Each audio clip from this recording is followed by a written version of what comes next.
How to save blocked contacts in WhatsApp. Hey everybody, welcome back to our channel. I am Bimal from App Guide, and in this video I will show you how you can check your blocked contacts on WhatsApp. But before we get started, as always, if you are new to our channel, then make sure to leave a like, hit that subscribe button, and without any further ado, let's get started with today's video. So first things first, simply make sure that you have either downloaded or updated the WhatsApp app to the latest version. You can do this by heading over to your app store, in the search box typing in WhatsApp, and go ahead and simply either download it or update it if there is an update button available. Once you've updated WhatsApp, I'm going to simply go over and then open it. The next thing you want to make sure is that you are logged into your account. In order to find a list of people whom you have logged on WhatsApp, what you have to do is, on the very top right hand side, you can see this three dot icon. All you have to do is tap on that three dot icon and you'll be able to see a list of various options.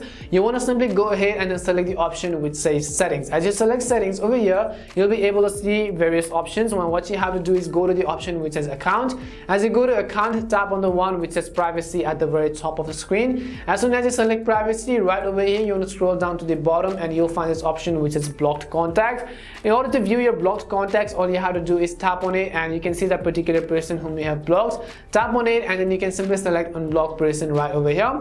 Once you select unblock, you can see you can unblock that person, but it will show you a list of all of the people whom you have blocked on WhatsApp right on this particular screen. And hopefully this video answered your question. We hope the video was really helpful, and if it did help you, make sure to leave a like and subscribe to the channel for more short and sweet tutorials like this one. If you have got any more questions, queries or doubts, simply also make sure to leave them down in the comment section below. Thank you very much for watching till the end, and see you soon in our next video.